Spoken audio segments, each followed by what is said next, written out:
Local 4 News starts now with a breaking news alert. And that breaking news is a sweeping victory for E. Jean Carroll in her civil rape and defamation case against former President Donald Trump. The verdicts just came down just in the past hour. Now, a reminder about the verdicts. This is a civil case, not criminal. While the jury did not call the assault rape, it did find Trump is liable for sexually abusing, forcibly touching, and defaming Carroll. She accused Trump of assaulting her in a department store dressing room back in the 1990s and then attacking her character publicly when he denied her accusations while he was in the White House. The jury also awarded Carroll a total of $5 million. She just walked out of the courthouse just a short time ago, but didn't speak with reporters.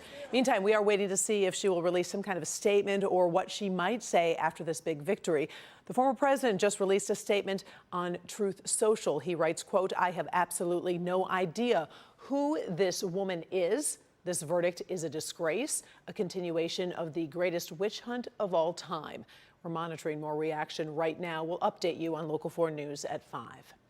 In our other big story today, we're hearing about the draft of a new proposal that would change breast cancer screening and also lower the age when women should start getting mammograms. It's a big departure from the advice that was handed down about 7 years ago. Kimberly Gill joins us now with a look at the recommendations on that. Kim. Hi, Karen. Good afternoon. The new proposal comes from the U.S. Preventive Services Task Force, which says the plan will help save lives. Right now, breast cancer is the second most common cancer among women in the United States, and black women are at a 40% higher risk of dying from breast cancer than white women. The task force is suggesting all women with an average risk of breast cancer start screening at the age of 40. It suggests screening every other year until age 74.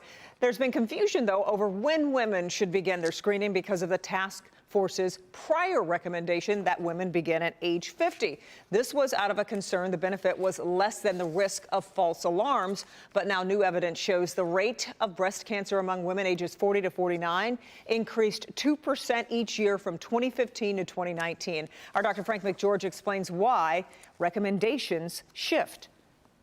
The task force's prior recommendations, while scientifically justified at the time, were in need of an update. The fact is, scientific information is constantly changing, and new information informs new strategies. The increasing rates of breast cancer, and particularly new significant awareness of higher risks in the African American population, make this an important update that brings their guidance in line now with other medical organizations. All right, and we will hear more from Dr. Frank McGeorge when you join us for the news at 5. Karen, this is not a final recommendation, so certainly don't expect to see immediate action if you're going to the doctor in the very near future. There's a lot of different opinions. So what is the next step in the process? Yeah, so the next step in the process, the proposed update will be available for public comment through June 5th. Then the task force will decide if and when to finalize it. So it's a few more layers to go before it's finalized, but we'll, of course, keep you posted. We appreciate it. Thanks, Kim. Sure thing. Well, the mysterious suspension of a local principal sparked a big student walkout today. The kids weren't alone, and they're still not getting any answers. Sky 4 was over that protest at Annapolis High School in Dearborn Heights before noon. The crowd included students and concerned parents as well. They want to know why Principal Aaron Mollett is on administrative leave. The district says it is a personnel matter that has to be dealt with behind closed doors. Whatever's going on, the principal has clearly made a big impact on many students. He's always helped me with work if we needed it. We didn't have a math teacher for a while, so he would help us with our math just in case we needed it. And I've had him since middle school, and now I'm a high schooler, so we want him back. Well, the district released a statement saying it supports the students' right to a peaceful protest, but still no word on the principal's suspension or any idea when or if he'll get back to work. We are getting the first report on school security at Oxford schools, but it does not address policies and procedures the day of the shooting that left 4 students dead. The 179-page report is from a company called Guidepost Solutions. It says current safety measures are satisfactory and appropriate. The district now has threat and suicide assessment teams, a centralized reporting system, and a threshold for engaging law enforcement. The report expressed concerns about sustaining the effort because the district is conducting 300% more assessments than comparable districts. A second report will address the district's measures at the time of the shooting once the investigation is complete. New at 5:30, we're gathering reaction to the report. Also taking a look at the timeline for what comes next.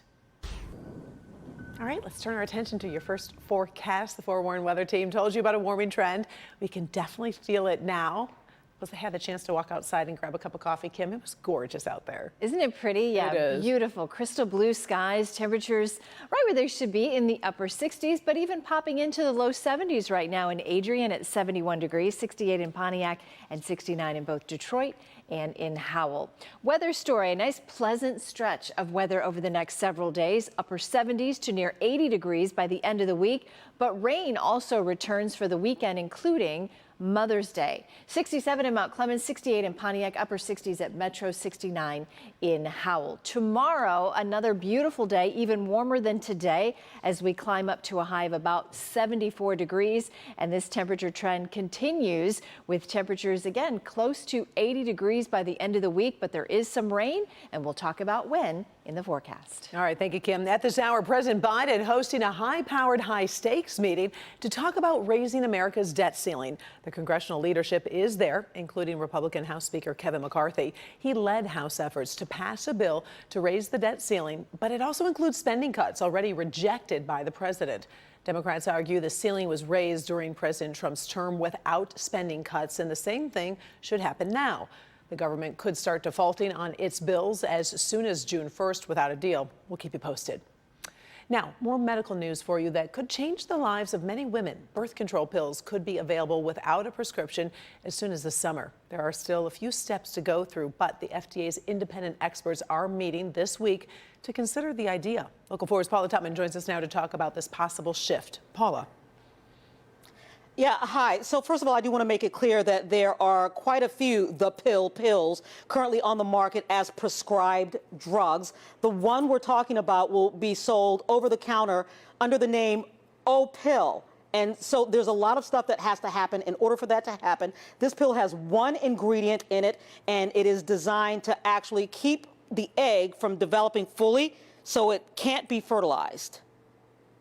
As the FDA weighs whether or not this pill can be sold over the counter, people can use Opill appropriately, guided by the OTC label. Women are weighing in. So having access to these things more easily than having to, say, schedule an appointment maybe 3 months in advance. I think a doctor's prescription, but I wouldn't take it at all. I think being sold over the counter is completely reasonable. It's better to take at least a teleconsultation with a doctor.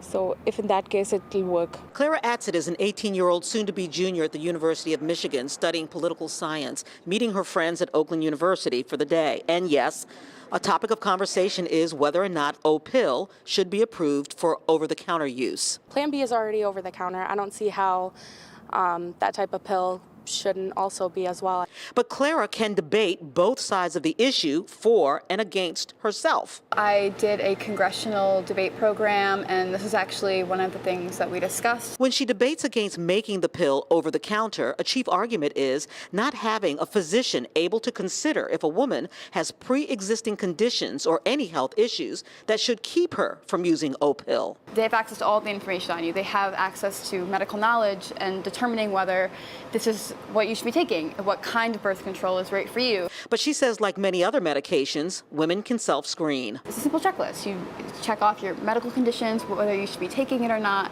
and that screening checklist has proved extremely efficient. There's also an issue of accessibility due to cost. When you think of putting it on over the counter, you now have a lot of insurance companies who won't be covering it. And for a lot of people, that is a major concern for them. A lot of people don't have insurance to go to the clinic in the first place to even get a prescription. So instead of looking at the money at the end of it, how about you need to focus on being able to obtain it in the first place. Dr. Martin Lever, who's an advisor to the Catholic Archdiocese of Detroit, says the Catholic Church would not be in favor of making the pill an over-the-counter drug, but not for any medical reasons. The formal objection of the Church is for any sort of medication to be used to interfere with conception.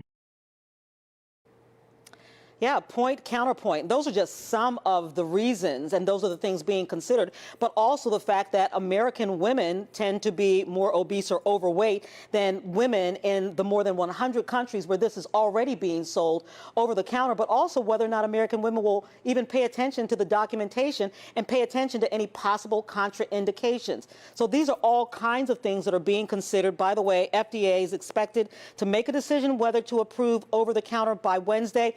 But that starts the clock over again for the process to even bring it to market. If they do approve that over the counter, again, still part of the process, Karen. All right. Thank you very much, Paula.